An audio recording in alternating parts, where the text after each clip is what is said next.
Donc bonsoir, nous avons ce soir le plaisir de recevoir non pas un conférencier, mais deux conférenciers d'une certaine manière, François Azembourg et Philippe Louguet. Philippe Louguet d'abord, que je vais quand même présenter parce que je pense qu'il y a beaucoup d'étudiants qui ne le connaissent pas, qui est donc architecte et professeur, ancien professeur de l'école d'architecture et de paysage de Lille, qui est aussi présent ce soir parce qu'on lui doit beaucoup de choses, notamment un cours assez célèbre que vous n'avez pas connu, en tout cas pour les étudiants que je vois là, mais que nous sommes nombreux à avoir connu, qui était un cours sur l'histoire des idées. Histoire des idées qui faisait le lien justement entre le design, l'architecture, l'art contemporain, le cinéma, voire même la littérature. Moi, j'aime un peu à résumer ce cours un peu comme la rencontre entre Lautréamont, Duchamp et puis François Azembourg. C'est là où j'ai, pour ma part en tout cas, découvert ce travail. Et donc Philippe nous accompagne ce soir, puisque c'est aussi un des spécialistes et théoriciens français du design, mais aussi de l'œuvre de François Azembourg. Et puis donc François Azembourg, que vous avez sans doute aussi découvert dans l'exposition, qui est donc designer, enseignant aussi à l'ENSI à Paris, à qui on doit les prototypes assez intéressants, qui se travaillent sur les abeilles et sur les termites, qui figurent dans l'exposition. Je pense que François reviendra aussi sur ses travaux ce soir dans la conférence. Et on tenait à inviter notamment François, parce que je pense que c'est quelqu'un qui a plus que sa place dans l'exposition par rapport à cette question du process et cette question du faire qui est, je pense, au cœur de son travail. Voilà. Merci François d'être parmi nous et merci à Philippe de nous accompagner. Bonsoir, merci de... Vous m'entendez là? Ça peut... Ah non, faut que j'allume. Ah non, c'est bon, ouais, je parle pas assez fort.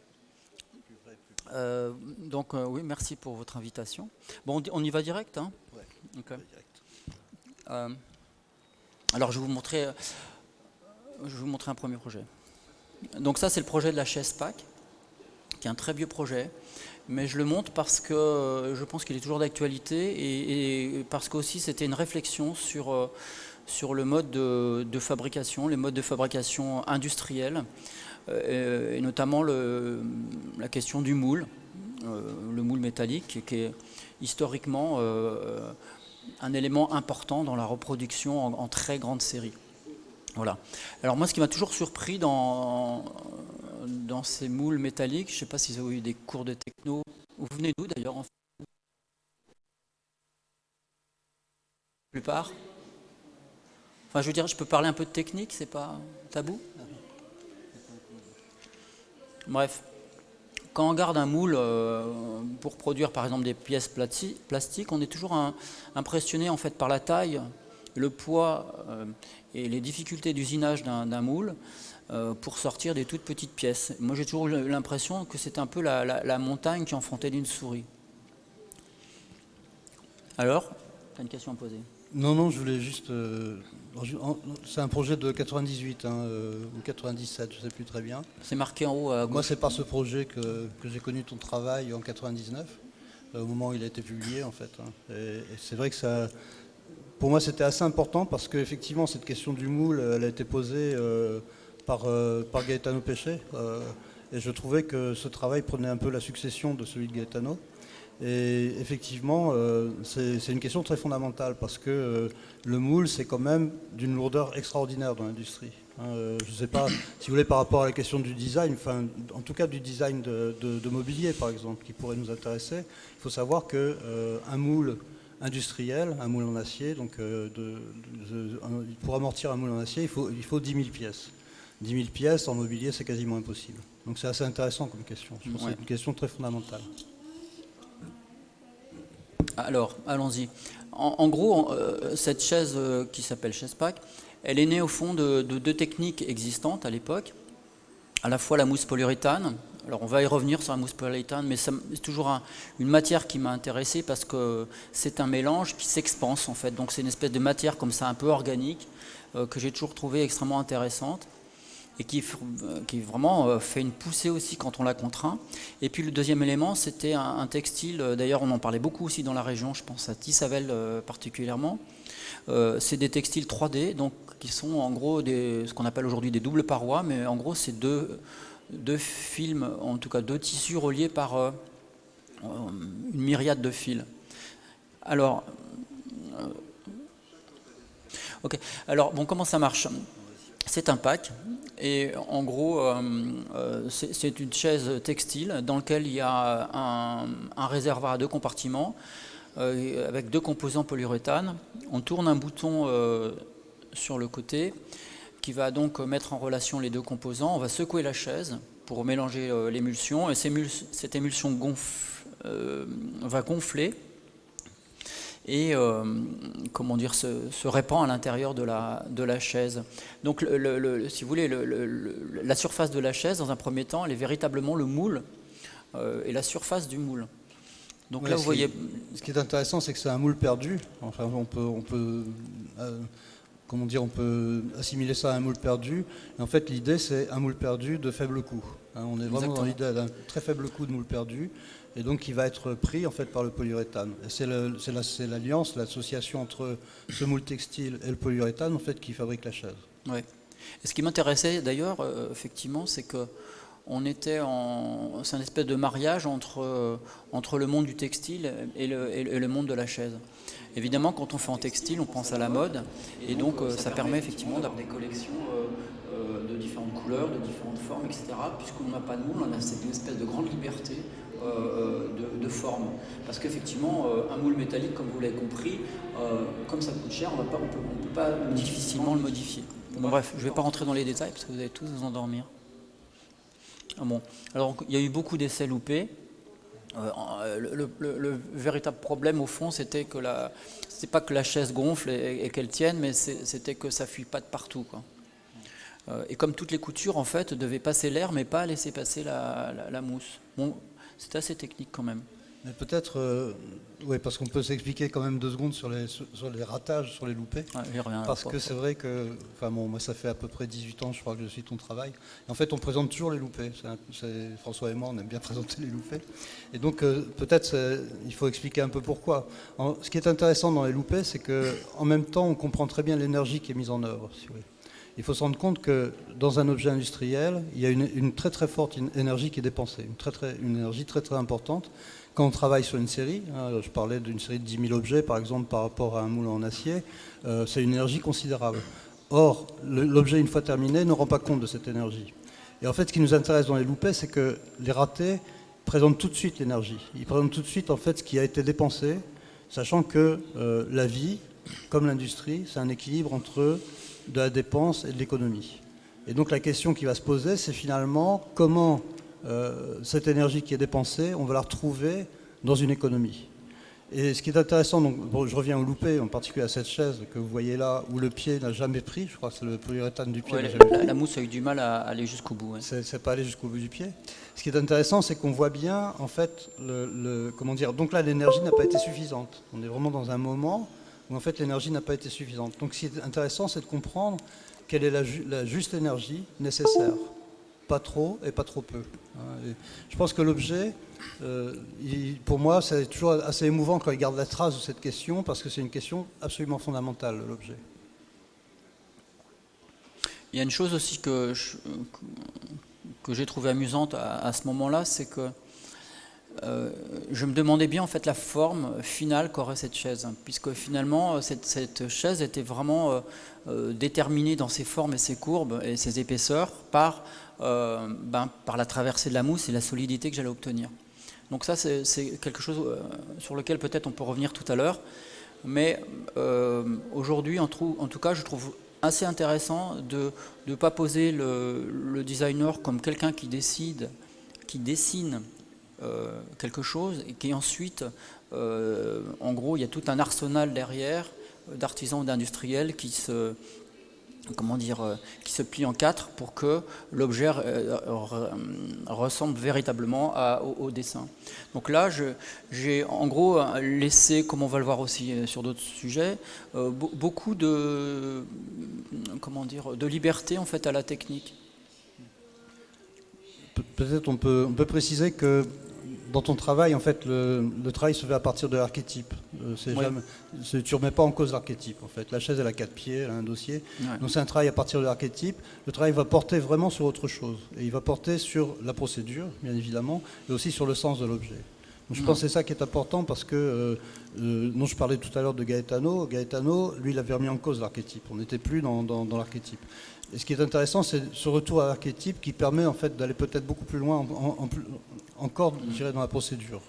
Et en particulier donc, dans cette association entre le textile et la mousse, une association donc, entre deux éléments qui sont des éléments assez antinomiques qui vont permettre en fait de constituer l'objet. Ouais. Non mais tu as raison, je pense que j'aime bien me vautrer dans l'archétype, quoi. Ouais. Et bon, on va continuer un tout petit peu.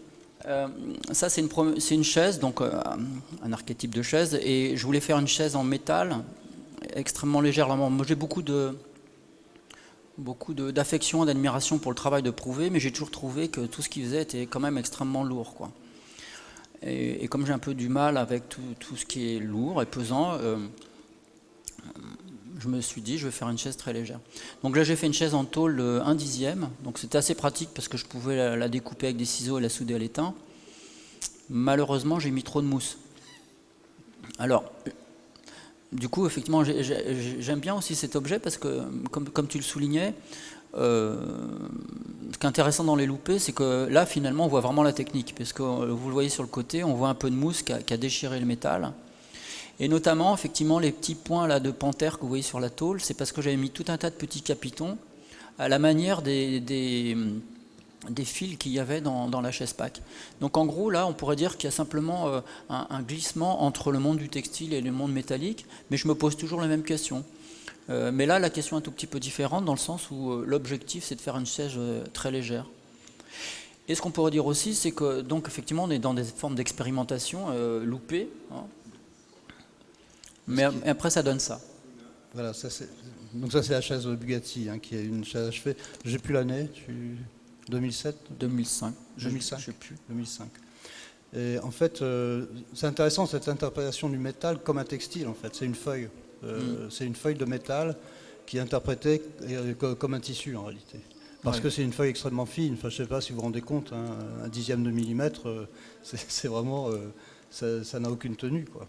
Mais par contre, les capitons se sont révélés inutiles. Oui. C'est intéressant de voir qu'il y a une raideur du métal par rapport au textile qui ont fait que les capitons étaient inutiles. Alors, c'est vrai que le tissu, par définition, c'est extrêmement mou. Il faut se rendre compte que le tissu n'est jamais raide. C'est quasiment impossible de faire du tissu raide. Vous savez, le papier c'est raide, le tissu c'est pas raide. Et donc ça c'est très important. Et le métal, en fait, dans sa feuille de 1/10 à peu près la même raideur que le papier. Ouais. D'ailleurs, les premières maquettes, je les ai faites en papier, évidemment.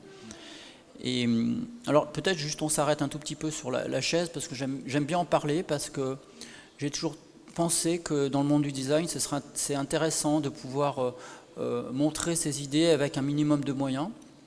Et ce qui est assez passionnant dans la chaise, d'abord, il y a énormément de littérature sur la chaise. On peut dire beaucoup de choses, notamment effectivement sur des questions de production qui peuvent nous intéresser ou de procédés. Mais aussi, ce que je trouve intéressant dans une chaise, c'est qu'on peut en fabriquer sur une table. C'est-à-dire qu'au fond, un étudiant aurait très bien pu faire cet objet, puisqu'au fond, il s'agit d'un peu de tôle, une paire de ciseaux et d'un fer à souder à l'étain, donc c'est vraiment à la portée de tous, quoi. Et ça, je trouve que c'est important. C'est-à-dire que la recherche, n'est pas non plus une question de moyens, c'est surtout une question de regard, je dirais. Alors après voilà, donc ça c'est la série Bugatti qui a été éditée chez Capellini. Je montre cette image aussi pour dire que moi je ne fais pas de séparation en réalité entre la recherche et comment dire, et la production et la réalité d'un produit. C'est-à-dire qu'on a souvent tendance à mettre dos à dos ce qui serait expérimental n'est pas réaliste. Moi j'essaie de démontrer le contraire. Et vous allez voir plus loin aussi, j'aurais pu amener des pièces de chez Hermès où on dit l'expérimentation c'est l'objet. C'est-à-dire que la recherche c'est la production. Voilà. Oui, ça me semble aussi très, très important parce que il n'y a pas d'un côté la recherche, de l'autre côté le marketing. En fait, on est vraiment dans une idée où l'objet viendrait d'une espèce de pensée globale. Hein. La recherche, c'est vraiment cette possibilité de globaliser la pensée. Et ça, je pense que c'est vrai dans tous les domaines. La recherche, c'est toujours ça. C'est toujours une possibilité de traverser les mondes pour globaliser une pensée. Et dans le design, je crois qu'effectivement, ce qui peut bousculer, c'est indispensable de bousculer l'industrie. Nous, on est convaincus que c'est indispensable de bousculer l'industrie en permanence. Et ce qui peut précisément bousculer l'industrie, c'est cette globalisation de la recherche. Je ne sais pas si c'est très clair. Après, on vous poserait peut-être des questions. Mais... Oui, s'il vous plaît, posez des questions de temps en temps, parce que c'est plus sympathique. Alors, là, je vais vous montrer un autre... mon arrivée au CIAV. En fait, le CIAV, c'est un centre international d'art verrier. Alors, moi, j'étais très mal à l'aise quand ils m'ont appelé, parce que comment dire, j'ai pas beaucoup d'affection pour le verre. Je trouve que c'est un matériau qui demande énormément d'énergie, qui est cassant et qui est lourd. Donc voilà. Ensuite, je me suis aperçu que finalement, c'était pas le verre que j'aimais, mais c'était vraiment les verriers et le travail en prise directe, je dirais, avec les artisans. Et donc le CIAV m'a appelé un jour en me disant voilà, on aimerait faire une recherche avec toi d'une semaine. Et évidemment, j'ai commencé cette semaine en disant on va faire du verre froissé, puisque je venais de faire du métal froissé. Donc là, vous voyez, on a cabossé une espèce de bidon. On avait fait un moule en plâtre. Et on a moulé une pièce que je ne montre même pas, parce qu'elle n'a aucun intérêt. Et ça, c'est intéressant parce que, effectivement, quand on est dans la recherche, la plupart du temps, ça ne marche pas au départ. On obtient des résultats absolument décevants. Et comment dire... mais on a quand même continué. Mais on a abandonné cette situation. Alors, comme moi j'arrivais au CIAV, j'avais bien envie aussi de faire l'expérience, c'est-à-dire comment vous avez remarqué qu'on est encore dans le moulage, là, c'est-à-dire qu'en fait, le monde du verre, d'ailleurs, arrive bien avant le monde du plastique, et évidemment, cette question de reproduire des pièces à l'identique s'est posée très tôt. Et moi, ça m'intéressait quand même de voir, au fond, qu'est-ce qui se passait si on moulait directement dans les mains. Alors, je me suis fait des moufles en journal. Et c'était quand même assez rigolo comme expérience.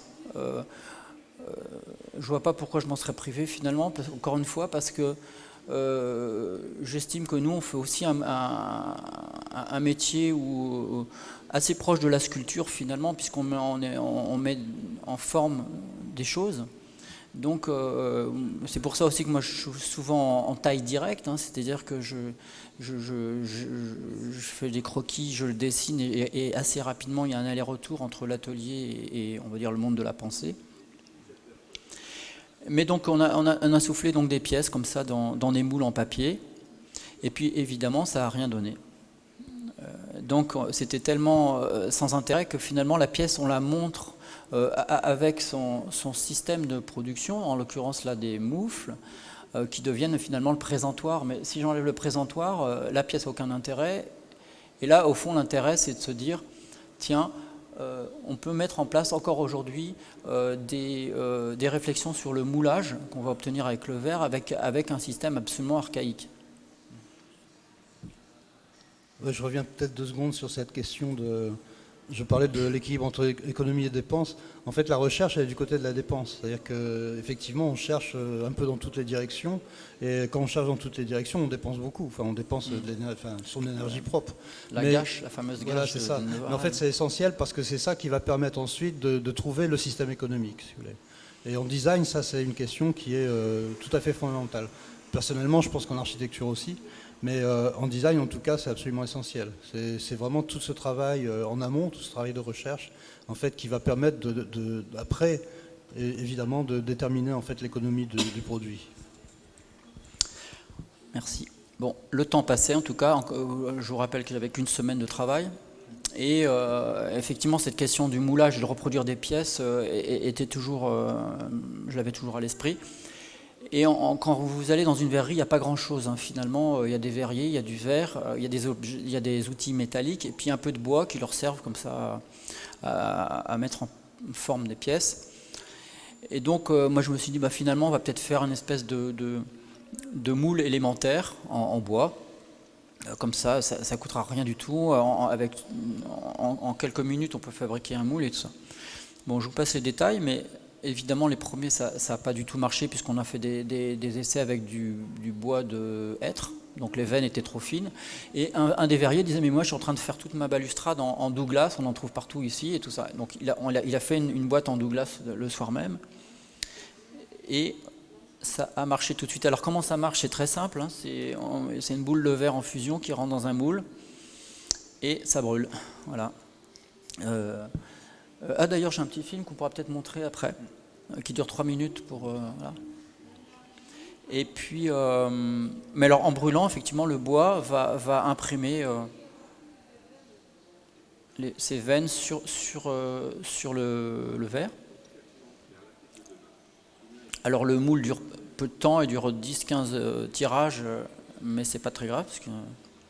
Et bon, tu parlais de pêcher tout à l'heure, mais je pense que ça faisait partie aussi d'une de ses préoccupations, c'est-à-dire d'obtenir des pièces comme ça qui soient, on va dire, uniques, ou en tout cas issues d'une même famille, avec des... En gros, alors, puisqu'on parle d'artisanat, c'est indispensable pour un artisan ou dans le cadre artisanal que les choses soient faciles à produire. Donc là, en l'occurrence, c'est une pièce qui est assez facile à produire, et même ils mettent des jeunes verriers sur le sujet et ça se passe bien. En fait, par rapport à Gaetano, mais c'est pas ça le plus important, je pense que ce qui est intéressant dans ce travail au CIAV, c'est vraiment la question de l'énergie. On est vraiment dans les arts du feu. Et en fait, on voit très bien, et ce qui est intéressant, c'est que l'objet garde la trace en fait, de cette énergie qui est dépensée.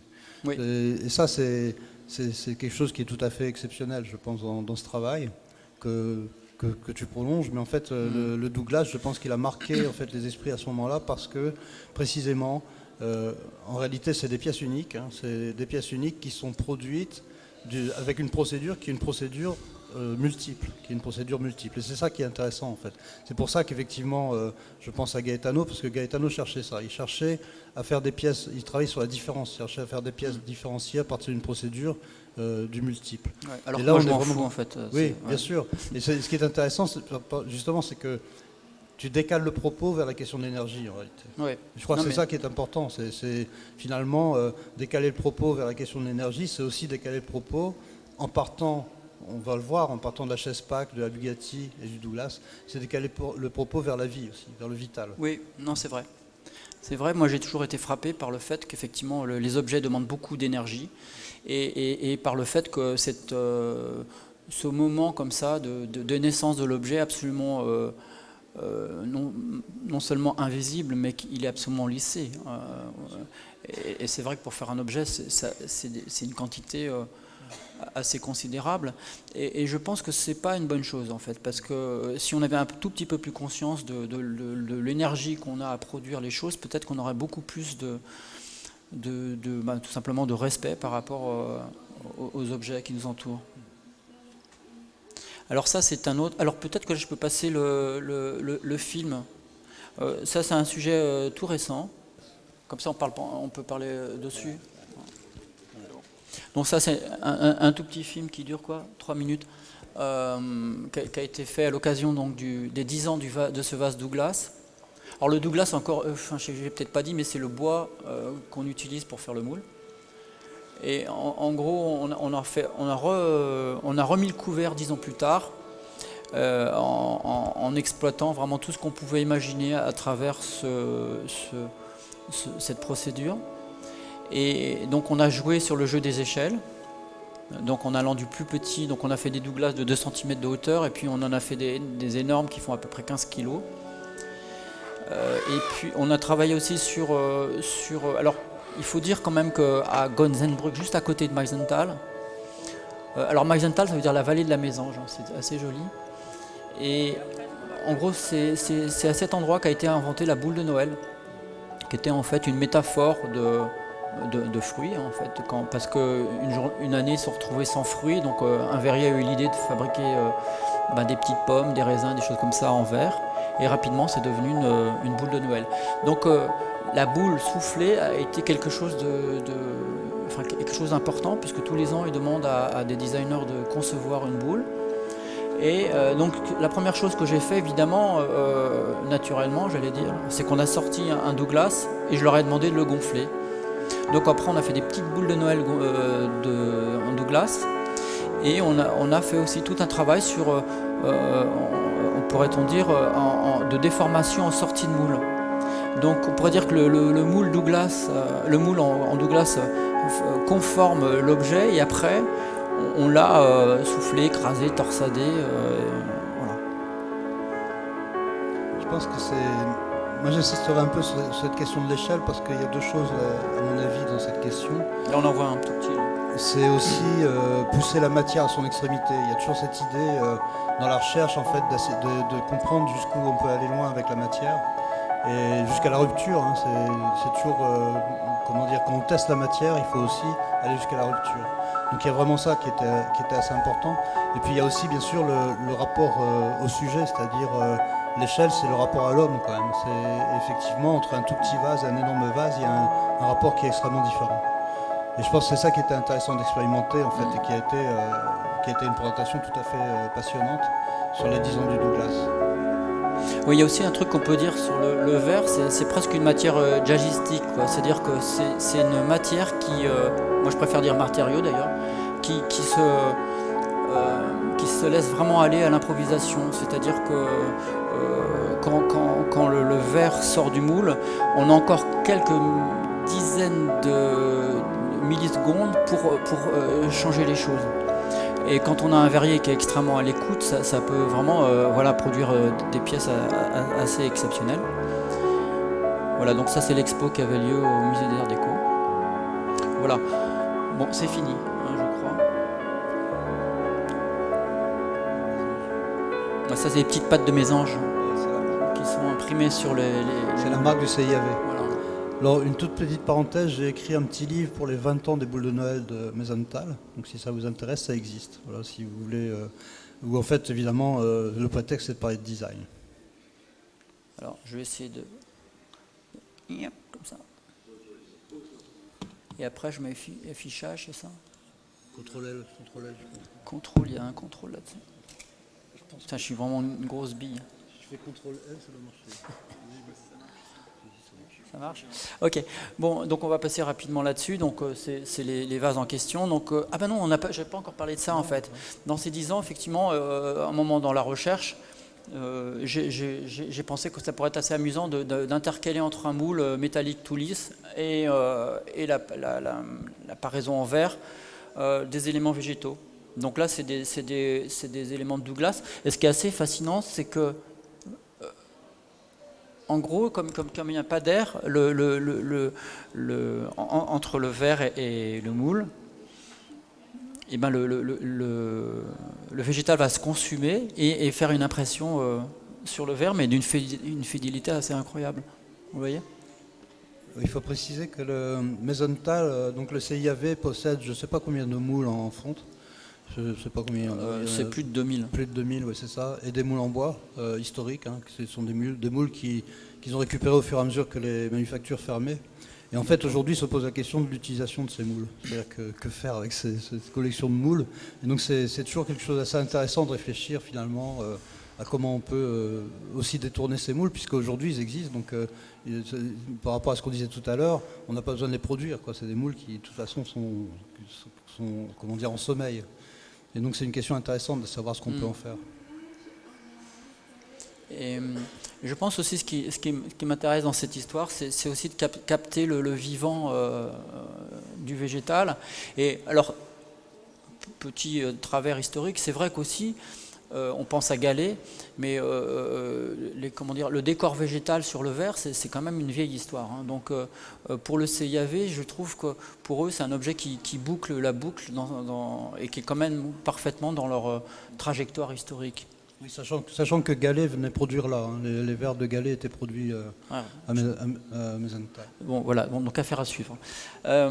Ensuite, je vais parler donc aussi d'une vieillerie, hein, puisque ça, je pense que c'est un de mes tout premiers projets. C'était dans le cadre d'une carte blanche qui était donnée par le VIA. Alors le VIA, c'est la valorisation de l'innovation dans l'ameublement. Et je ne sais pas si ça existe encore, les cartes blanches, mais en gros, quand on avait un tout petit peu de bouteille, on avait donc une carte blanche, c'est plutôt d'ailleurs une carte bleue, où on avait un petit peu d'argent pour faire un projet.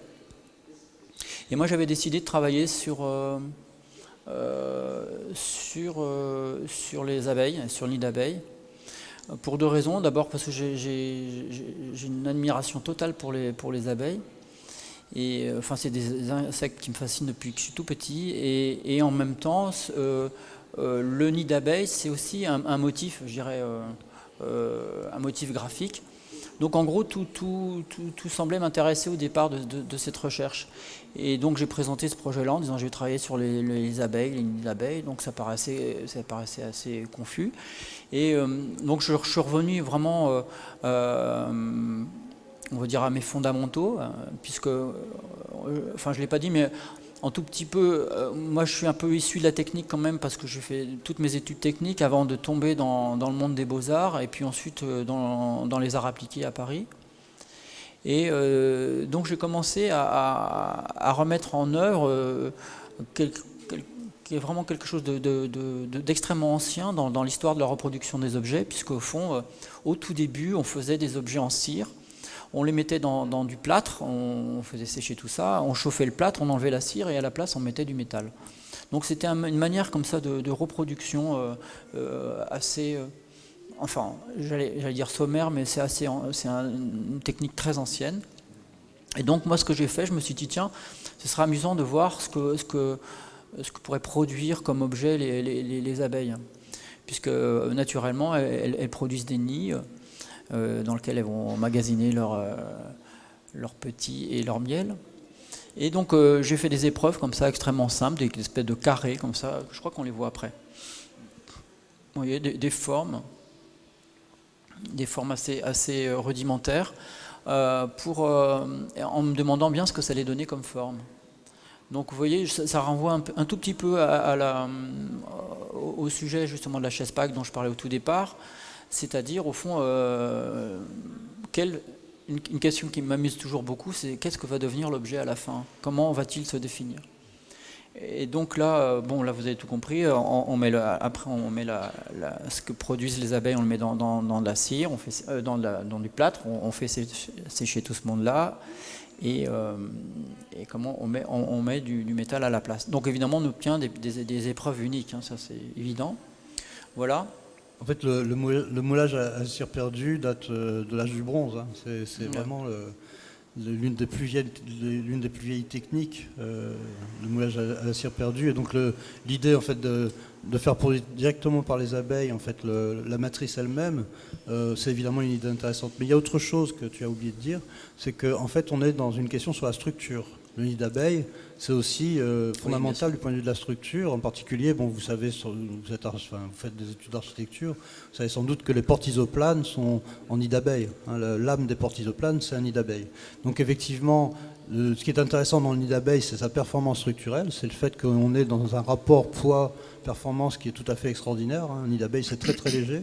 Donc vous avez des nids d'abeilles carton dans les portes, les portes sont très très légères. Et ce qui est intéressant, c'est justement ça, c'est justement de passer d'une technologie qui est une technologie archaïque, hein, réellement archaïque, très rudimentaire, en fait, à la question de la structure, de passer de tout ça, en fait, à une technologie qui soit une technologie contemporaine, qui sera en fait le moulage sous pression. Oui, d'ailleurs, c'est marrant parce qu'on a travaillé avec une maison qui s'appelle Mecachrome, à côté du Mans, et qui fabrique des carters pour des Formule 1. Donc effectivement, on a basculé du monde de l'âge de bronze à des techniques les plus sophistiquées. Oui, sachant qu'en fait, l'ensemble de ces questions techniques, c'est le problème fondamental, c'est finalement quelle est la meilleure performance pour le minimum de poids. Si vous voulez, hein. La question, c'est vraiment celle-là. C'est vraiment comment mettre en place la performance maximum en termes de structure par rapport à un poids minimum. Bon voilà, ça l'objet obtenu. Parce que peut-être on l'a pas dit, mais François, je ne sais pas comment dire, c'est quand même fondamental la question de la légèreté chez toi. Les objets doivent être légers, c'est absolument essentiel. François est toujours énervé par les objets lourds. Il parlait de Prouvé tout à l'heure, c'est vrai, c'est-à-dire que malgré l'admiration qu'on a pour Prouvé, quand on soulève une chaise de Prouvé, on se dit putain que c'est quand même vachement lourd. Et en fait c'est assez fondamental. Donc la question c'était dès le départ finalement comment faire des objets légers, comment faire des objets les plus légers possibles. Et c'est une question qui reste, hein, qui est permanente chez toi en fait. Ouais. Ben, ouais. Je m'expliquerai peut-être là-dessus tout à l'heure. C'est aussi, oui, c'est aussi une question d'énergie, quoi. C'est-à-dire que voilà, l'énergie qu'on dépense par rapport aux objets lourds. Donc là, très rapidement, en fait, c'était une horloge justement avec ce principe de nid d'abeille. Ce qui est intéressant avec le nid d'abeille, là, justement, c'est que ça pixelise au fond donc c'est assez curieux comme le mouvement, il est décomposé. Bon. Pour l'exposition du VIA, donc c'était en 2005. Et en fait, François avait fait des cloisons en nid d'abeille et les surfaces, c'était des surfaces de papier calque en fait. Oui, c'était papier calque nid d'abeille, c'était absolument magnifique. C'était donc des parois bien rigides, hein, c'était très très léger, très rigide. Et évidemment avec ce travail visuel qui était un travail tout à fait extraordinaire. C'est aussi important, je pense, d'insister là-dessus parce que ce travail sur la procédure, ce travail sur l'énergie, ce travail sur l'objet, en fait, c'est un travail qui aussi, à un certain moment, passe par l'épreuve du visuel. On est quand même dans un monde, en tout cas, on considère, nous, qu'on est toujours quand même dans un monde fondamentalement du visuel. Mais ce n'est pas l'apparence, c'est vraiment comment la structure, comment la procédure, comment la structure, comment la matière, en fait, vont constituer un monde du visuel. C'est ça qui nous intéresse. Ouais. Et là, tu pourras peut-être en dire deux mots, mais ce qui m'amusait aussi, c'était qu'on était sur deux mondes immatériels, c'est-à-dire qu'on est sur la lumière et sur le temps. Oui, alors ça c'est intéressant parce que... Je reviens chez vous. Non, c'est intéressant parce que tout à l'heure on parlait de l'archétype en parlant de la chaise, et c'est vrai que François aime bien travailler sur les archétypes, mais on insiste là sur quelque chose qui est tout à fait intéressant, qui est qu'il n'y a pas d'archétype de la lumière. C'est intéressant ça. Si on pose la question de la lumière, et François a travaillé sur le luminaire, on ne le présente pas ce soir, mais il y a un travail important sur le luminaire, et à chaque fois ça part de cette idée qu'il n'y a pas d'archétype du luminaire. Ce qui est absolument vrai. Aujourd'hui, de toute façon, avec les LED, c'est absolument fini. On assiste à un bouleversement complet de cette question de la lumière. Mais en fait, effectivement, la lumière contredit la notion d'archétype, exactement comme le temps. Donc c'est intéressant parce que là, on est pris en défaut, on pourrait dire. C'est quand je parlais tout à l'heure de comment... C'est aussi comment on met en cause soi-même ses propres limites. Hein. C'est aussi ça le travail du créateur, quoi. Donc là, je parlais... Si je dis des bêtises, tu le dis. Non, je ne le dirai pas. Mais, donc ça, c'est un travail que j'ai fait pour les... Pas ça, mais ce que je vais montrer. Donc ça, c'est un meuble que j'ai fait pour Paul Trönafrau, et ils m'ont appelé dans le cadre des Designers Day en 2010, et ils voulaient que je dessine un fauteuil pour l'occasion. Mais ils n'avaient pas de budget. Alors moi j'avais été un peu frappé par ça, et donc je leur avais dit pas de budget, pas de projet. Ça je vous engage ça c'est une réflexion profonde. Et ils m'ont rappelé, et puis quelques jours après en me disant finalement on a trouvé un budget.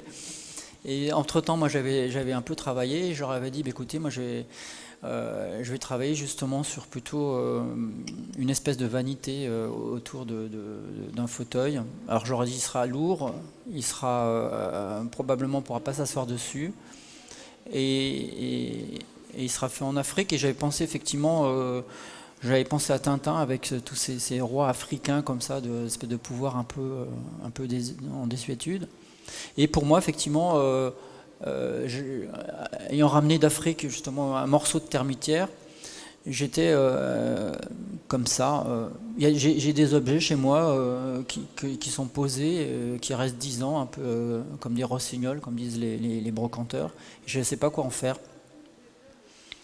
Et donc ça, ce morceau de terre, j'avais ramené, j'étais simplement fasciné parce que pour moi c'était de la mousse de terre, c'est-à-dire une espèce de mousse allégée, comme tu disais tout à l'heure. J'ai une espèce d'attirance comme ça pour tout ce qui est léger. Et donc, en plus, les termites qui sont estimées comme des nuisibles, je trouve qu'elles font des architectures absolument extraordinaires. Et ce qui est vraiment extraordinaire, c'est que finalement, elles mettent de la matière autour comment dire, autour de leur circulation, quoi. Alors qu'aujourd'hui, l'architecte fait exactement le contraire, il fait une coque, puis après il partitionne l'intérieur, quoi. Et donc je trouve qu'on devrait quand même prendre exemple sur ces termites. Et en plus, c'est des espèces d'ouvrages comme ça qui sont quand même soumis à rude épreuve en Afrique. Et dans une termitière, il fait moins de 30 degrés constamment, quoi. Donc ça, c'est... Enfin voilà. Il y a des leçons à prendre, je pense, énormément en observant la nature. Bref, j'avais ce petit morceau de terre. On me pose cette question des Designers Day. Je leur dis, ok, je vais aller en Afrique, on va trouver une termitière qui ressemble à un fauteuil. Et puis voilà, ce sera l'objet pour... Et l'objet, je pensais qu'on n'allait jamais pouvoir le ramener. Et donc l'objet, j'avais proposé plutôt de faire un film et de présenter un film d'une pièce qui ne serait pas là, en gros. Parce qu'elle aurait été cassée. C'est exactement ce qui s'est produit d'ailleurs. La pièce est arrivée en 1000 morceaux à Paris et on a passé une semaine à la reconstruire comme ça avec de la barbotine. Voilà la termitière. Donc, moi, comme les choses légères, j'ai été servi parce que quand elle est allée dans l'avion, on m'a quand même dit qu'elle pesait 1,2 tonnes. Bref, je passe les détails. Donc on a dû la faire cuire sur place pour qu'elle passe d'un statut, je dirais, de termitière à un statut de terre cuite. Ça me fait penser qu'il y a des images que j'ai pas mis, puisque je voulais parler de ma résidence à la manufacture de Sèvres, mais je vais en dire juste 2 mots. Donc voilà, ça c'était la pièce qui était présentée. Non, juste 2 mots, effectivement, cette histoire continue parce que on m'a invité à faire une résidence à la manufacture de Sèvres, et donc je suis arrivé avec ces morceaux de termitière en disant voilà, je trouve ça vraiment, je leur ai expliqué que j'étais un peu en arrêt, bloqué sur voilà, ces éléments de termitière, et on a commencé à les cuire et bizarrement ça a marché. Et aujourd'hui, on est en train de mettre en place des projets de plus en plus importants pour cuire des pièces de plus en plus importantes. Et moi, ce qui m'intéresse dans cette histoire, c'est à un moment donné de créer vraiment un véritable échange entre la France avec son savoir-faire millénaire, tout ça, et effectivement des potiers africains. Et on a aussi commencé à faire... donc ça, c'est le premier volet du truc. Le deuxième volet, c'est de se dire... qu'on pourrait aussi donner à manger aux termites, non pas de la terre, mais de la porcelaine. Donc ça, c'est intéressant de voir ce que ça pourrait donner. Parce que là, du coup, effectivement, elle fabriquerait directement l'objet et on n'aurait plus qu'à le cuire, au fond. Et puis le troisième volet, c'est de commencer à créer des métissages. Parce que cette terre de termitière, alors une termitière, vous savez comment c'est fait une termitière, ou je vais faire un petit cours sur la termitière. Bon, en gros, il y a un chapeau qui protège la termitière, et la termitière, ça ressemble plutôt à une sphère. C'est là où se trouve l'arène, à peu près à 1 mètre dans le sol. Et cette terre, elle est très prisée en fait par les potiers africains, parce que c'est une terre qui est prête à être travaillée, elle est meuble, et elle est extrêmement fine, parce que en fait, la termite a déjà digéré Bref. On a commencé à faire des métissages entre effectivement de la porcelaine en le mélangeant avec de la termitière, et on s'aperçoit que ça marche très très bien. Voilà. Bon voilà, donc ça c'est des projets je ne m'étends pas trop là-dessus, mais... En fait, les termites construisent parce que les termites ne supportent pas du tout la lumière, hein, donc il faut toujours que les termites soient enrobées, et donc les termites construisent des espèces d'édifices en terre, qui grimpent sur les arbres en fait, hein, puisqu'elles se nourrissent des arbres. Et c'est assez intéressant parce que ce sont de véritables édifices en réalité. Ouais. Donc on revient à une question de la structure. C'est ça aussi qui est intéressant, c'est-à-dire comment est-ce qu'une structure s'allège. Et la deuxième chose qui me semble importante, c'est que les termites, de ce point de vue-là, dans la mesure où elles dressent la terre, sont plus efficaces encore que le lombric, hein, pour travailler sur l'aération de la terre. En fait. Et ça, c'est ce qui fait que cette terre est très malléable et qu'elle est vraiment très très intéressante à exploiter. Alors bon, je ne savais pas que vous alliez travailler sur la porcelaine. Donc la porcelaine, c'est du kaolin et du feldstaff, je crois. Ouais. Hein, donc c'est du kaolin et du feldstaff. Donc on n'est plus vraiment... Mais effectivement, si les termites commencent à travailler le kaolin et le feldstaff, ça peut donner des choses tout à fait extraordinaires. Donc vous voyez, c'est intéressant. Alors bon, je pense aussi par rapport à ce siège pour Poltrona Frau, qui est donc une espèce de... Tu l'avais appelé trône de majesté, je crois. Ouais. Ce qui est intéressant, c'est de voir aussi comment une question qui est une question qu'a le designer derrière la tête depuis longtemps, parce que ça faisait longtemps que tu avais cet échantillon, et comment une question qui traite en fait de cette question de alléger quelque chose de lourd et comment structurer la matière, comment cette question va venir résonner sur un trait d'humour en fait. Et moi j'insisterai un peu sur l'humour parce que effectivement dans ce monde très sérieux qui est le monde de l'industrie, parfois en fait un trait d'humour peut commencer à bouleverser les choses. Et donc c'est toujours intéressant parce que pourquoi parler d'humour? Encore une fois, tout simplement parce que c'est une manière en fait de dépasser les limites, d'aller au-delà de ce qui est possible, pour provoquer en fait le possible, pour provoquer le réel, d'une manière générale. Or, créer, fondamentalement, c'est provoquer le réel. Je crois que je vais passer à un autre sujet. Oui, voilà, ça c'est l'animal-objet. Peut-être oui, avant l'animal pardon. objet, juste 2 mots quand même du siège pour du jockey, Oui. dont tu n'as pas parlé, mais c'est quand même assez intéressant. Tu peux revenir peut-être sur l'image 2 secondes. Ouais. En fait, ce siège, ce qui est intéressant dans ce siège, c'est un procédé cuir-mousse qu'a mis en place François. C'est-à-dire que c'est un cuir mince en fait qui enrobe de la mousse, ce qui fait effectivement un siège en cuir beaucoup plus léger que le cuir naturel. Enfin, que le cuir, c'est un cuir naturel, mais allégé par la mousse. Et ce procédé cuir-mousse, donc il est intéressant parce que d'abord aussi François l'a breveté et il a permis de développer toute une recherche par la suite qui va faire le lien avec l'animal-objet. Oui, tout à fait. Ouais, en 2 mots, effectivement, on obtient quand même une pièce qui est autoportante en fait. Il n'y a pas de structure à l'intérieur. Donc effectivement, il y a juste un trépied et ça fonctionne. Alors, donc l'animal-objet, ça a été... Bon, il y a eu tout un tas d'objets d'ailleurs qui sont nés de cette histoire-là, mais ça avait été initié par le Centre technique du cuir qui m'a demandé donc de faire une recherche pour essayer de que les tanneurs puissent mieux vendre ce qu'ils appellent leur deuxième choix, c'est-à-dire les cuirs qui ont un petit peu de défaut. Donc les premiers choix ne posent aucun problème puisque toutes les industries du luxe les achètent sans aucun problème, mais les deuxième et troisième choix posent vraiment un problème. Donc tout le travail que j'ai fait, c'était effectivement de réussir à mettre au second plan en fait les défauts, ce qu'on appelle des défauts éventuels sur le cuir. Mais là je vous montre cette chose parce que ce qui m'a intéressé, alors encore moi le cuir c'est pareil, c'est pas une matière qui m'attire particulièrement, mais il faut avouer que c'est quand même une matière absolument extraordinaire. Et notamment ce que j'ai appris par les tanneurs, c'est qu'au fond le cuir, la texture du cuir ressemble en fait au caractère de l'animal quand il était vivant. Donc en gros un veau c'est tout mou.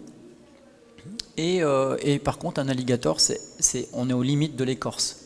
Et alors ce qui est intéressant c'est que donc là j'avais travaillé avec HCP, c'est Hermès Cuir Précieux, et évidemment ils empilent comme ça toutes je sais pas 50 pauvres alligators dépourvus de leur peau, et en fait au fur et à mesure qu'en haut de la pile on retrouve de proche en proche la forme de l'alligator. Et moi j'avais aussi envie, parce que dans le monde du cuir il y a énormément de chutes, et ces chutes on ne sait pas quoi en faire, et fabriquer du cuir c'est vraiment pas comment dire, un procédé, on va dire que c'est un procédé très polluant, et donc plus il y a de chutes dans une peau évidemment, et plus on produit, plus on pollue. Donc j'avais l'idée effectivement de produire une pièce où il y aurait la totalité de la peau. En l'occurrence, quand on utilise de l'alligator, toutes les pattes sont jetées parce qu'ils ne savent pas quoi en faire. Autour du cloaque, c'est viré, tout ça. Donc en gros, il y a plus de 50% de pertes sur une peau comme celle-là. Alors, j'ai recréé tout simplement, on va dire, un squelette en aluminium, et je me suis laissé faire par effectivement les tensions de la peau pour retrouver comme ça, de proche en proche, la forme de l'animal. Et c'est vrai que c'était une expérience assez curieuse quand même. Voilà. Et ensuite, c'est simplement résiné. Voilà, en fait, le cuir, juste 2 mots sur le cuir. Le cuir, a priori, c'est un déchet. C'est-à-dire qu'on n'élève pas une bête pour le cuir, on élève une bête pour la viande. Et donc, et on se retrouve avec des peaux. Voilà, à un moment, faut Oui, savoir. c'est vrai. Ce qui explique pourquoi dans tous les villages, auparavant, il y avait des moulins à temps, des moulins en fait qui permettaient de tanner le cuir. Effectivement, le tannage, c'est quand même assez violent, mais ça permettait de récupérer la peau en fait, et d'en faire quelque chose, d'en faire du vêtement, d'en faire plein de choses. Donc, moi, je dis toujours ça parce qu'aujourd'hui, le cuir, ça a l'air d'être un produit de luxe, donc vice chez Hermès. Mais en fait, au départ, c'est un produit, c'est un déchet qui devient un produit technique. C'est devenu un produit technique parce que ça résiste très bien à l'eau, et donc les sièges de...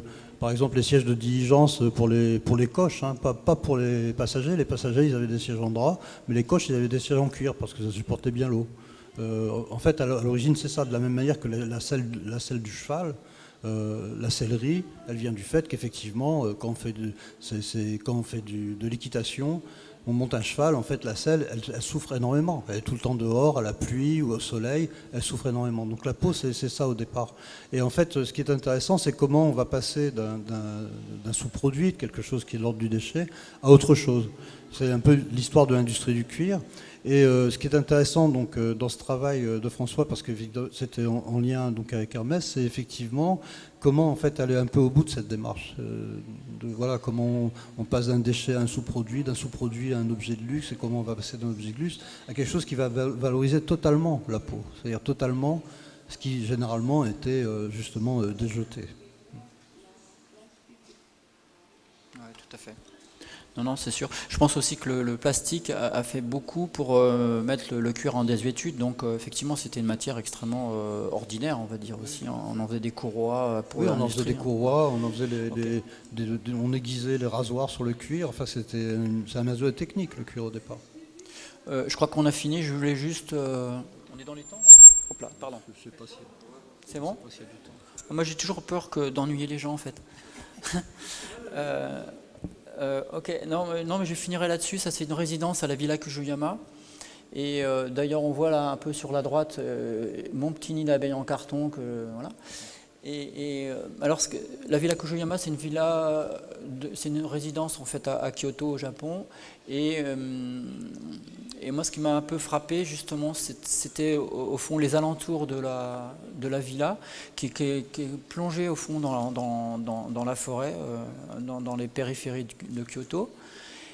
Et j'ai commencé comme ça à faire une récolte. Donc, j'ai fait beaucoup d'objets en feuilles, voilà. Et donc, quand j'ai construit mon projet, j'ai fait un peu le bilan et je me suis dit, finalement, c'est vrai que j'ai quand même fait beaucoup de choses. Alors, on ne le voit pas aujourd'hui, mais je pense que la plupart des choses que je fais sont en bois. Donc, j'ai utilisé beaucoup le bois comme une matière, à la fois, souvent comme une matière technique d'ailleurs. Voilà. Et donc, j'ai visité... Une maison qui fait des maisons de thé, enfin une charpenterie, qui s'appelle Yamamoto Kogyo. Et en gros, ils font les plus beaux salons et maisons de thé de Kyoto, du Japon et puis donc du monde, quoi. Et moi, je me suis retrouvé à visiter cet endroit et je me demandais bien ce que j'allais faire dans une si belle maison, quoi. Et au fond, juste avant de partir, j'ai demandé à visiter quand même les ateliers. Et là, je suis tombé en arrêt sur des copeaux. Alors on en voit tout un tas de rouleaux, mais j'étais frappé parce qu'au fond, les copeaux qu'ils produisent, ils en font rien d'ailleurs. Moi je les ai trouvés absolument fabuleux et de l'ordre de l'essence de bois, quoi, un peu. Moi je suis normand, donc vous connaissez probablement le Calvados, mais qui est un peu de l'essence de pomme. Et les vrais Calvados, c'est vrai que c'est extraordinairement... on a l'impression d'avoir le fruit dans la bouche et tout. Et pour moi, on était dans cette même veine, c'est-à-dire que ce qu'eux appelaient un déchet, un copeau, était pour moi... oui, voilà, c'était encore du bois, mais c'était tellement fin que plus fin, c'était plus du bois. Donc on était vraiment en limite. Puisque en l'occurrence, ils ont une espèce de rabots horizontaux, comme ça, et c'est des copeaux de finition ils tirent la poutre sur ce rabot et ils extraient un copeau qui fait 3 centièmes. Alors le 3 centièmes, c'est l'épaisseur d'une feuille de cigarette, vous voyez. Donc c'est absolument extraordinaire, c'est translucide et on voit toutes les veines du bois. Et c'est grand, hein. Et c'est grand, copeaux. ça peut faire juste 5-6 mètres de longueur et 20 cm de largeur. Donc j'en ai fait tout un tas de choses, je fais des tressages, j'ai fait pas mal de travail d'aquarelle parce que ça donnait des couleurs extrêmement lumineuses puisqu'il n'y avait pas d'épaisseur. Et donc on voyait que le pigment. Alors qu'effectivement dans l'aquarelle, le pigment va s'enfoncer dans le papier, donc on perd beaucoup d'intensité. Et j'ai fait comme ça tout un tas d'objets, notamment des bols en copeaux. Voilà. Et la deuxième chose que j'ai pu faire, alors je ne sais pas si on les voit, voilà, donc ça c'est les bols en copeaux. Ensuite, ces bols ont été laqués. Et après avoir un peu épuisé toute cette histoire d'objets en copeaux, je me suis dit comment faire un objet sans copeaux. Et alors ça nous ramène encore une fois dans ces histoires industrielles. Il faut savoir qu'effectivement, à partir de planches, on produit, les planches sur lesquelles vous êtes assis, on produit énormément de copeaux en fait. C'est-à-dire qu'on dézingue l'arbre, mais l'arbre il n'est pas carré, quoi. Donc il y a beaucoup de choses qui sont perdues. Et il y a une technique qui est extrêmement ancienne, c'est-à-dire une technique qui arrive d'ailleurs même avant la scie, me semble-t-il, c'est-à-dire le coin, c'est-à-dire qu'on fendait le bois dans le sens de ses veines.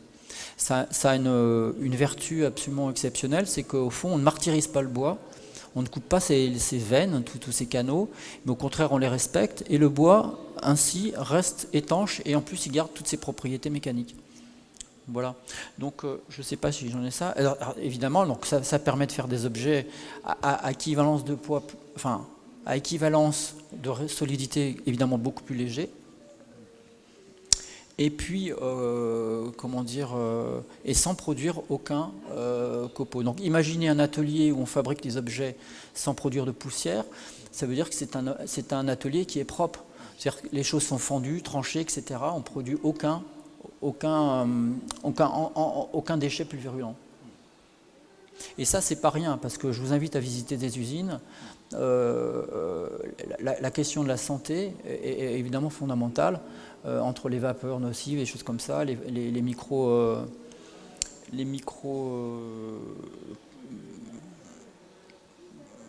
qu'on appelle ça des poudres, enfin les micro-poussières sont fondamentales. Bon, là, je vous passe tout un tas de détails, mais je travaille aussi... Pardon, oui. Non, juste avant de revenir sur le bois fendu, tu as fait aussi des paravents. Voilà, on voit les paravents donc en copeaux et calque, qui sont magnifiques. En copeaux, hein, là. Non, c'est copeaux, Ouais. pardon, excuse-moi. Donc là, effectivement, on est très proche des nids d'abeilles copeaux, voilà. et des faces copeaux. Donc j'ai fait des petits anneaux en copeaux qui sont reliés par des feuilles de copeaux, et ça crée des éléments. Mais je crois qu'on en voit après. Voilà, des paravents. Ouais, c'est ça. Et ça, c'est effectivement donc la chaise, le fauteuil, pardon, en bois fondu. Ouais. Voilà. Je pense que c'est important cette question du bois fendu. Alors je vais peut-être expliquer deux choses là-dessus. C'est que effectivement, ce qui est intéressant dans le bois fendu, comme l'a dit François, c'est qu'on ne martyrise pas le bois, on travaille dans le sens du bois.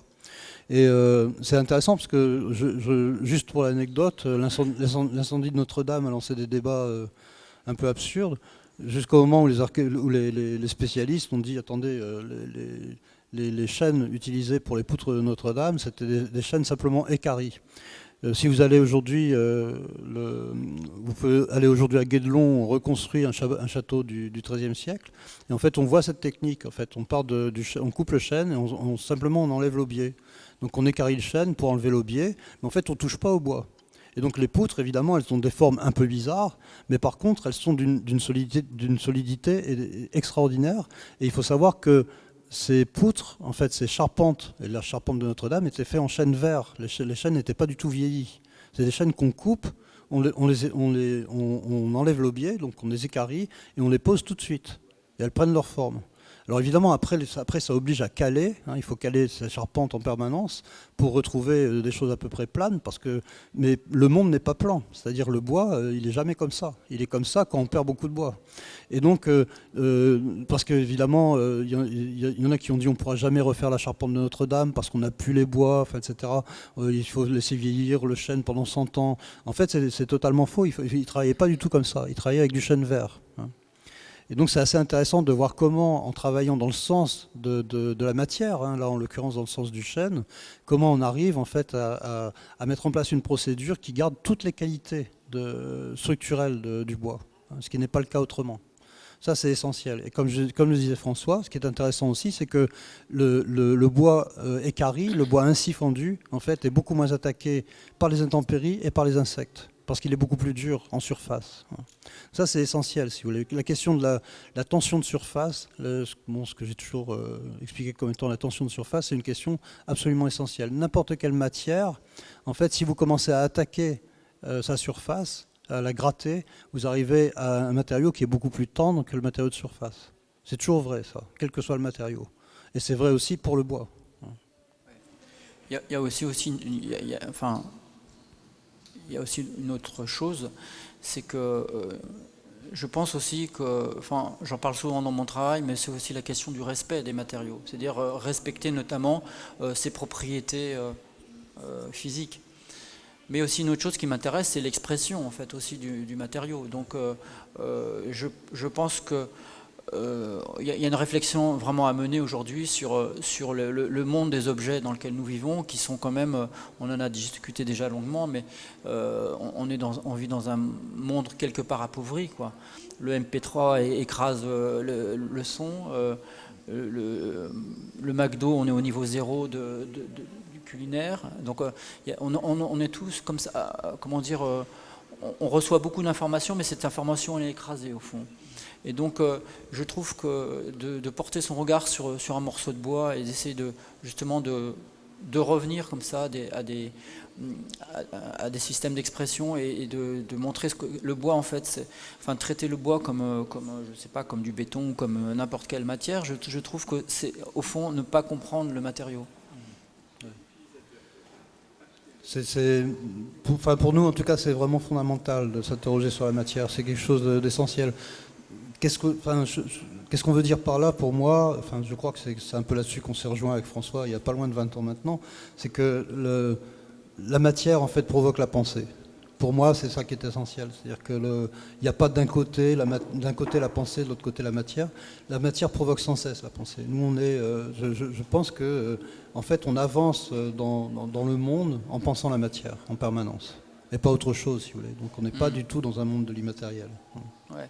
Et puis, comme je disais aussi tout à l'heure, et puis on va peut-être arrêter là, parce que je pense qu'on est en train de... Ah oui, c'est vrai. Oui.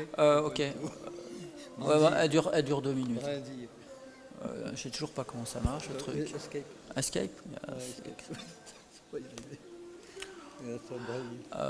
Qu'est-ce que je voulais dire? Oui, comme je vous disais, je suis issu du monde de la technique, et ce qui m'a toujours frappé, en fait, c'est que, en gros, quand on concevait des projets, c'est comme si on avait une banque, en fait, de matériaux. On utilisait du caoutchouc, du métal, de l'acier, de l'aluminium et machin, et puis on butinait là-dedans, on cherchait, crac, et puis on montait nos objets. Mais au fond, il n'y avait aucune attention, portée, en fait, aux éléments qu'on utilisait. Et je trouve, moi, ça m'a toujours frappé, ça. Oui, c'est encore plus vrai en architecture. Je veux dire, rares sont les architectes qui, en fait, s'intéressent aux éléments eux-mêmes. On peut peut-être enlever le son, là, non? Non, parce que la musique n'a pas beaucoup de... On peut enlever le son? Vous allez voir un truc. Là. Voilà, tu peux prendre. Bon, là, en 2 mots, vous voyez, le principe est extrêmement simple. On cueille des végétaux. Là, c'est du lin.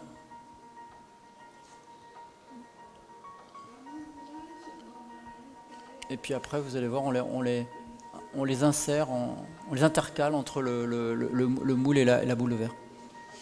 Bon, dit comme ça paraît très simple. Mais peut-être que vous avez des questions, hein, cela dit.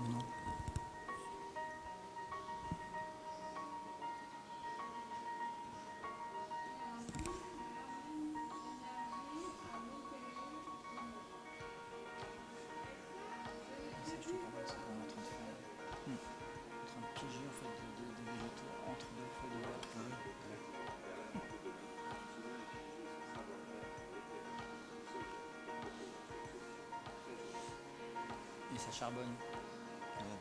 C'est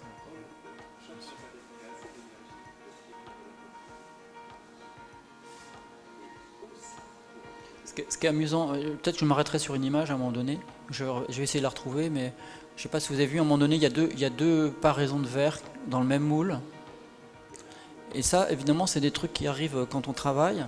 Là, l'idée étant en gros, on aimerait mettre un végétal entre deux morceaux de verre, et ils vont se consumer en fait en absence d'air, et donc on va se retrouver avec un morceau de charbon dans le verre.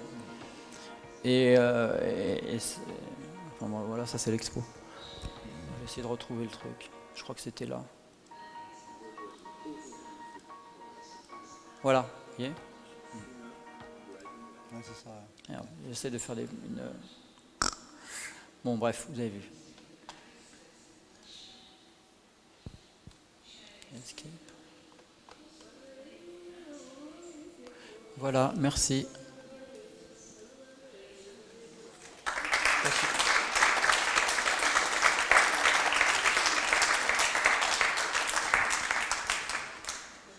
Moi, je connaissais plus votre travail, on va dire ligne rosée, des choses comme ça, Ouais. assez légères, sûr, mais je m'attendais pas à une présentation avec un travail aussi, comment dire, axé nature. Enfin voilà, C'est l'empreinte. mon côté nature. Ouais, mais enfin, ça se ressent pas du tout dans ce travail de designer, on va dire, plus industriel. Et là, vous nous avez proposé une facette vraiment, pour moi, inattendue de ce que vous faites. Et je voulais savoir, voilà, c'est votre approche au quotidien ou vous vous forcez à faire du travail, à faire quelque chose de plus industriel, entre guillemets, pour vivre? Est-ce que vous dissociez les deux? Ou voilà. Non, pour moi c'est la même chose en fait. Comme, enfin moi je fais aucune espèce enfin je vis pas dans un monde dissocié au fond. Moi je travaille aussi bien avec des gens dans le monde du luxe, avec des artisans, avec les industriels. En gros moi ce qui relie tout ça c'est les objets. Donc moi j'aime les objets, j'ai toujours été passionné par... enfin j'ai toujours trouvé que c'était... enfin un objet, toi tu pourrais probablement trouver les mots justes, mais j'ai toujours été fasciné parce qu'un objet au fond c'est une espèce d'ensemble assemblé qui n'ont rien à faire les unes avec les autres finalement. D'ailleurs j'aurais pu montrer un luminaire que j'ai fait pour Créo qui s'appelle Arc, et quand j'étais gamin j'étais fasciné par les arcs en fait, parce qu'un arc quand on réfléchit c'est extraordinaire d'abord, parce que c'est simplement un morceau de bois qui est tendu avec un fil, et avec lequel on va utiliser pour lancer un autre morceau de bois, pour manger. Et moi, ça m'a toujours épaté ce genre de choses, quoi. Parce qu'au fond, il y a une espèce d'assemblage comme ça, élémentaire, mais effectivement avec une fonction extrêmement définie. Et je pense que si on parle de design, c'est peut-être là où comment dire, c'est peut-être voilà, l'enfance du design est déjà là, quoi. Donc moi je fais pas de différence là-dessus, et puis je sais pas quoi dire sur la nature. Je pense que c'est notre environnement au fond, donc je m'y intéresse. Pardon, je voulais dire un truc. Oui, quelques réflexions. Enfin, peut-être une première réflexion sur la question de la commande, parce que dans le travail de François, et je pense, on a parlé de Gaëtan Péché, c'est un peu pareil, quoi. Au départ, il y a un travail très personnel, il y a un travail volontaire très personnel qui n'est pas du tout de l'ordre de la commande, et qui est vraiment de l'ordre de la recherche, de l'exploration, comment à un moment travailler l'objet. Et je crois que ça c'est très important. La commande, elle vient après, et donc finalement les deux se fondent. En réalité, les deux se fondent en permanence. C'est-à-dire que lorsqu'il y a commande, la commande se traite à partir aussi des préoccupations de la recherche. Et c'est ça, à mon avis, qui est vraiment très intéressant. On n'est pas dans une configuration où en fait tout viendrait de la commande. Il y a un travail personnel d'accumulation qui est très très important. Dans ce travail d'accumulation, la question du vivant est posée très très vite en réalité, hein, tout simplement parce que François, on partage sans doute ça, sans doute dans notre enfance, on était fasciné par les insectes. Donc c'est un truc qui, voilà, c'est comme ça. Parce que les insectes, c'est aussi une structure absolument incroyable, quoi, à chaque fois, quoi. C'est aussi une structure métamorphique. Enfin, il y a plein de choses tout à fait passionnantes à étudier là-dessus, qui, je pense, nous a passionnés autant François que moi, complètement séparément. Hein, on ne se connaissait pas du tout. Mais je crois que c'est un peu ça qui qui a fonctionné, quoi. Donc ça, je crois que c'est quelque chose d'assez essentiel, hein. Je trouve que c'est une bonne question, parce qu'effectivement, on pourrait se dire, est-ce qu'il y a d'un côté la recherche, de l'autre côté la commande, de l'autre côté le produit industriel? En fait, pas du tout. Dans la pensée, moi, je travaille pas du tout, hein. Moi, j'accompagne le travail de François depuis 18 ans, je crois, quelque chose comme ça. Et je sais que, en fait, ça s'entremêle en permanence. C'est pas du tout des mondes séparés.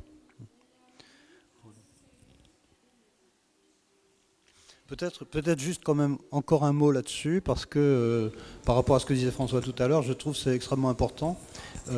L'objet est incongru, c'est complètement incongru un objet. Un objet industriel, c'est complètement incongru. Moi, je donne toujours l'exemple du phonographe. Le phonographe a été inventé par un poète, Charles Cros, et c'est vraiment une machine poétique. C'est-à-dire comment on met un pavillon qui est en fait une espèce de métaphore de l'oreille, avec un plectre qui va à un certain moment lire une gravure. C'est vraiment comment on passe de l'écriture à l'oral, comment on passe de l'écrit à l'oral. Or, la poésie, c'est un écrit qui s'adresse à l'oral. La poésie, comment dire, un poème, en fait, c'est ce qui intéresse Charles Cros. Un poème, en fait, ça s'adresse à l'oreille. Donc c'est de l'écrit qui s'adresse à l'oreille. Un phonographe, c'est exactement ça, c'est une scription qui s'adresse à l'oreille. Et donc on se rend compte que sur une espèce de métaphore poétique, on assemble en fait des éléments épars, et on construit un objet qui devient industriel. Voyez. Donc ça, je pense, c'est extrêmement important de comprendre ça. Si on ne comprend pas comment l'industrie, à un certain moment, est née aussi à partir de l'incongru, on ne comprend pas du tout ce qui se passe. Alors ça, c'est quelque chose que les industriels ont complètement oublié. Regardez un métier à tisser. C'est absolument... Moi, notre oncle avait une usine de dentelle, c'est 8000 brodeurs, une usine de dentelle, qui fonctionne avec des cartes perforées. C'est une espèce de machinerie complètement incroyable. Et en même temps, cette machinerie, c'est la même que celle qui fait fonctionner un orgue de Barbarie. Les cartes perforées qui vont passer... On est vraiment dans les mêmes dispositifs, avec des résultats et des efficacités complètement différentes. C'est ça qui est fascinant dans l'industrie. Je ne sais pas si c'est clair ce que je raconte, mais ça, c'est tout à fait fondamental. Juste un mot, pour rebondir juste sur ce que tu dis, effectivement, et pour répondre peut-être un peu mieux à la question, je pense aussi que dans le monde enfin en tout cas dans mon travail, je pense que j'opère beaucoup avec des glissades, justement. Et des glissades et des assemblages un peu fortuits, comme ça, qui paraissent un peu étranges. Ce que je prends juste l'exemple, effectivement, c'est... pour moi, il y avait quelque chose qui est de l'ordre du raccourci clavier à imaginer qu'on allait faire brûler pour imprimer un végétal sur du verre. Donc, pour moi, ça m'amusait parce que je me suis dit, mais à quoi ça sert de dessiner puisqu'on a une perfection végétale entre les mains, et en plus, c'était vraiment au pied de... Enfin, c'est des mauvaises herbes, quoi. Donc... ce genre de juxtaposition, elles sont intéressantes. Ouais. Et tu pourrais aussi dire deux mots sur le cinéma, parce qu'effectivement, on est dans tout le cinéma, il est calé, je dirais, sur la question du montage, quoi. Oui, en fait, la question du montage comme la question du télescopage, mais c'est Godard qui disait que finalement le montage c'était le grand événement du XXe siècle. Pour lui, c'est le grand événement du XXe siècle, et je pense que quelque part il a raison. C'est-à-dire que je reprenais le phonographe, c'est un montage quelque part. On est vraiment dans cette idée-là. Bon, on connaît le background de ça. Le background, c'est l'autre amont. Hein. C'est comme la rencontre fortuite d'une machine à coudre et d'un parapluie sur une table de dissection. On est vraiment dans cette logique-là, quoi. L'objet, il est là. Et il est là dès le départ. Et donc, cette dimension poétique de l'objet, c'est quelque chose qui, pour moi, est essentiel. Je crois que les pionniers de l'industrie, à chaque fois, c'est des gens qui sont un peu cinglés, qui sont un peu dans cette dimension-là. Puis après, il se passe autre chose, quoi. Mais c'est ça qui s'est produit. Regardez les pionniers de l'automobile, quoi. On les prenait pour des fous, quoi. C'était... Enfin, je sais pas si c'est clair, mais en fait, c'est la réalité. C'est la réalité qu'on oublie vite, en fait. Vous voyez ? Nous, on est resté un peu dans ce monde de cinglés. C'est quelque chose comme ça. Merci pour cette conférence, en tout cas pour ce duo. Je trouve que votre complicité est absolument... transparaît de manière incroyable dans ce que vous avez montré là. Après, j'aurais une question sur... enfin, il est apparu très fortement une attention, en tout cas, au reste, depuis le moule perdu de la première chaise, jusqu'au cuir deuxième qualité, troisième qualité, etc. Enfin, jusqu'au copeau. Enfin, à chaque fois, on est plutôt dans cette économie du reste. Et je ne sais pas si c'est une réponse, en tout cas, à ce qui se passe en ce moment, mais j'aurais voulu savoir si vous avez, depuis 98 à aujourd'hui, est-ce que les conditions, l'environnement du design a changé, et qu'est-ce qui change chez vous, un peu par opposition à cette continuité sur la question du reste. Ok. Il y a il y a plusieurs questions. En tout cas, je pense qu'il y a un côté bon élève chez moi, dans le sens où, comme je suis dans le monde de la technique, en fait, on parle beaucoup de rendement. Le rendement, en fait, c'est le rapport entre ce qu'on met et ce qu'on obtient, en gros. La puissance absorbée, la puissance utile. Et ça, c'est un truc qui m'avait un peu traumatisé. C'est-à-dire qu'au fond, dans le monde de la mécanique, on cherche toujours un rendement maximum. Voilà. Donc on essaie de faire le mieux possible avec ce qu'on a. Et je me suis toujours retrouvé dans cet état d'esprit, en gros. Et ce qui apparaît aussi dans mon travail, c'est que j'essaie constamment de décanter ça, en fait, de faire à chaque fois plus simple, etc. Parce que j'ai toujours l'impression que moins ce sera encombré de détails, de fioritures, d'éléments bourgeois, des choses comme ça, de poids, et plus effectivement l'expression de l'objet sera claire, en fait, elle sera intelligible. Moi je trouve aussi que on met toujours des grands mots sur le design et tout ça, alors que pour moi c'est vraiment un art populaire, c'est vraiment quelque chose qu'il faut arrêter de parler des concepts et toutes ces conneries là, c'est beaucoup plus simple que ça. Moi j'essaye plutôt d'affûter mon regard, en fait, de rester ouvert, justement. Quand je suis dans une verrerie, je ne suis pas avec mon dessin en disant vous allez me produire ça. Je suis en train, premièrement, d'essayer de comprendre ce que font les verriers, s'ils ne sont pas en train de s'emmerder, combien ils sont payés de l'heure et tout ça. C'est-à-dire l'environnement, le contexte, le méta-contexte, comme disaient les Italiens, m'intéresse. Voilà, parce que j'aime les gens, parce que je suis un type normal, quoi, tout simplement. C'est tout. C'est pas, je me mets pas hors de la communauté, je dirais. Et puis après, pour répondre au deuxième volet de votre question, moi, comme vous le disiez au tout début, j'enseigne aussi à l'ENSI, qui est une école. D'ailleurs, il y a une expo de l'ENSI au Tripostal. Et en fait, comment dire, aujourd'hui, moi, je me positionne comme ça, mais c'est pas du tout une flagornerie. Hein. Je suis extrêmement à l'écoute, en fait, des attentes des étudiants. Moi, je pense que c'est la génération des vingtenaires comme ça qui ont les cartes en main. Moi, j'aimerais bien vous écouter d'ailleurs par rapport à ça. Et je pense que c'est très compliqué aujourd'hui d'avoir 20 ans parce que effectivement les outils sont extrêmement puissants. Mais en même temps, les mentalités, elles sont extrêmement difficiles à faire bouger, pour faire simple. Donc en fait, ce qui est extrêmement énervant quand on a 20 ans, et même à mon âge en réalité, c'est qu'en fait on pourrait changer le monde vers un monde plus harmonieux, hein, avec beaucoup de facilité, sauf qu'on oublie simplement que les êtres humains, ils sont complètement cramponnés sur leur habitude et qu'ils ont énormément de mal à bouger. Voilà. Donc l'enseignement que je fais à l'ENSI, il est énormément axé aujourd'hui de plus en plus sur les questions. On a posé par exemple, on a posé la question de l'égalité femmes-hommes. On nous a dit, même à l'ENSI, on nous a dit que c'était pas du design. Donc nous, on lutte pour ça.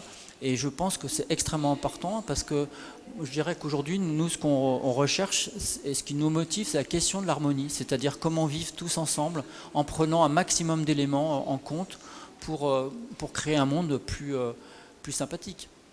Voilà. Oui, enfin, par rapport à la question de François, c'est de François.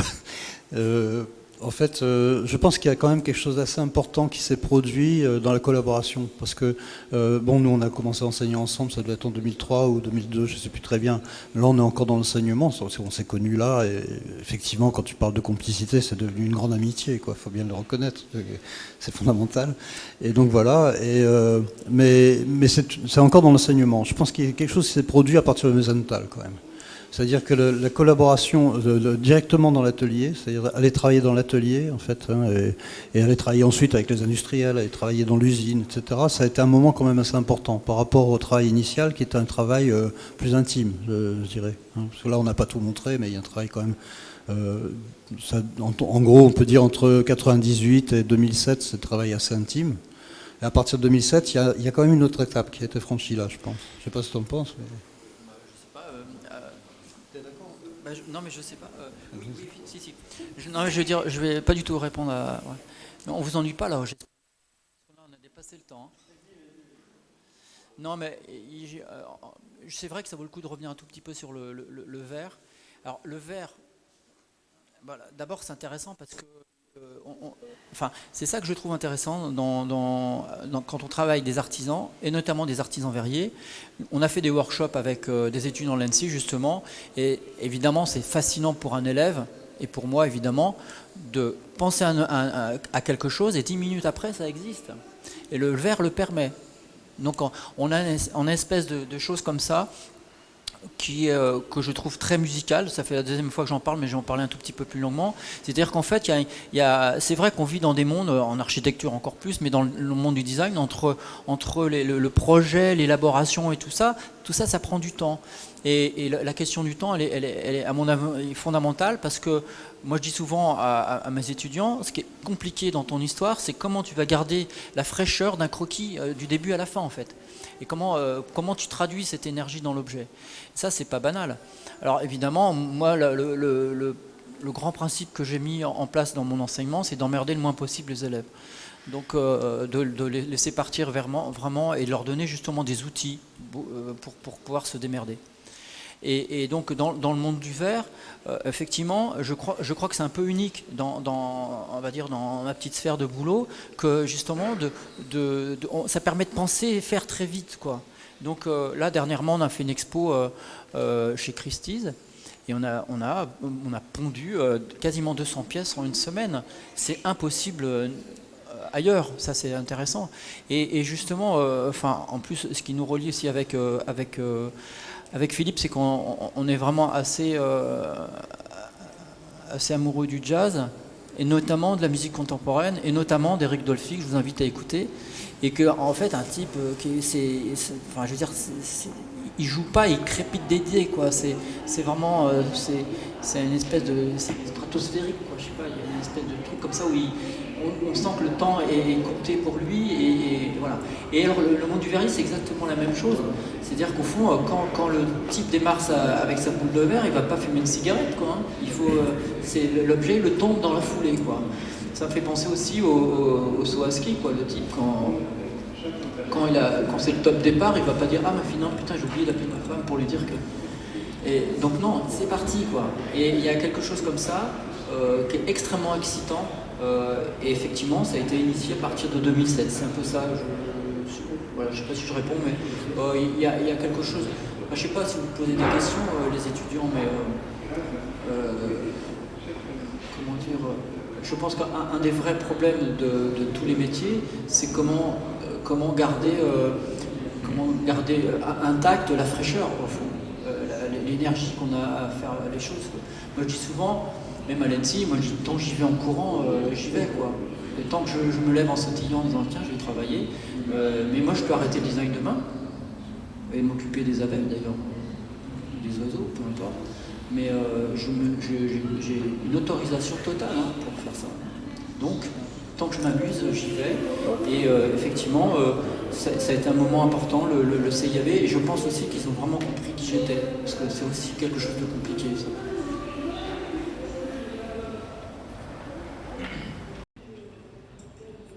J'ai une toute petite question, merci pour la présentation.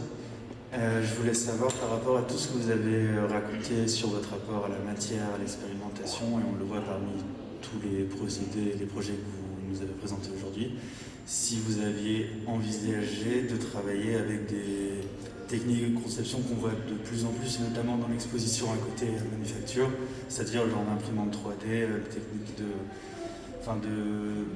les choses qu'on voit actuellement aujourd'hui. Je ne sais pas si c'est quelque chose qui va rentrer en contradiction même avec votre travail. Pas du tout, c'est vrai que j'ai pas montré tout le boulot que je fais sur les luminaires, des choses comme ça, mais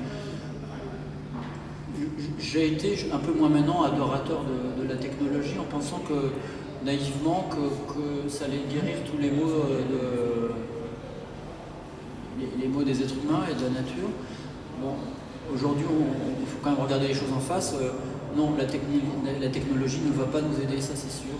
Donc j'ai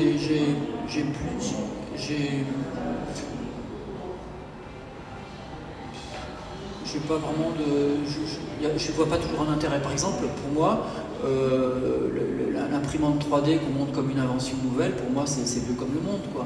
C'est-à-dire que les petits Africains qui mettent des colombins de terre les uns sur les autres, moi j'ai même fait ça quand j'étais gamin, c'est simplement pour moi de l'accumulation de matière.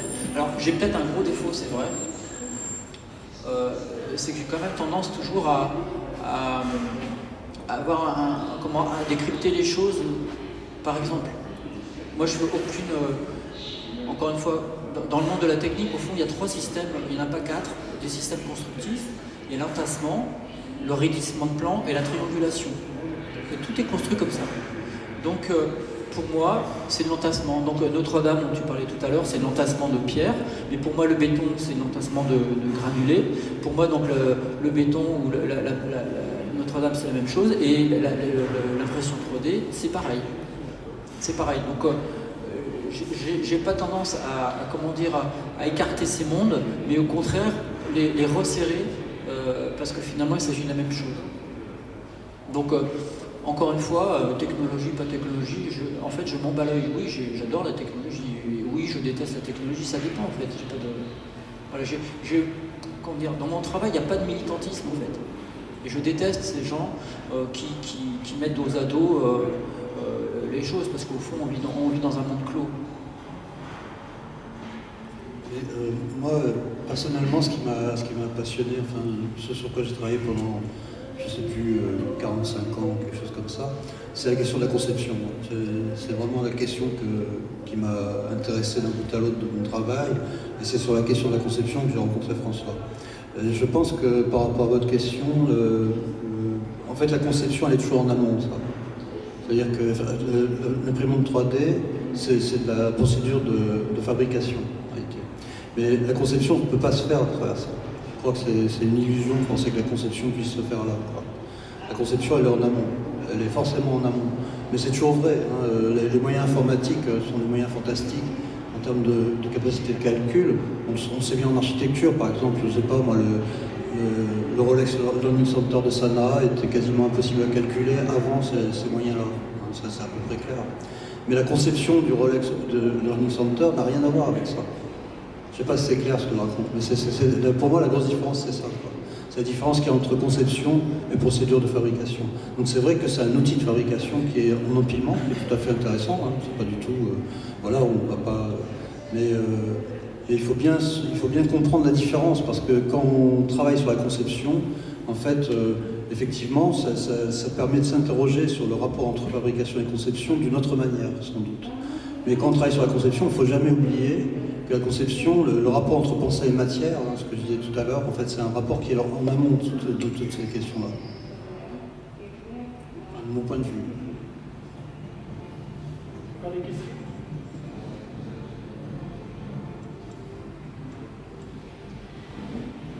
Merci beaucoup Philippe, en tout cas. Et puis, à bientôt. Merci encore.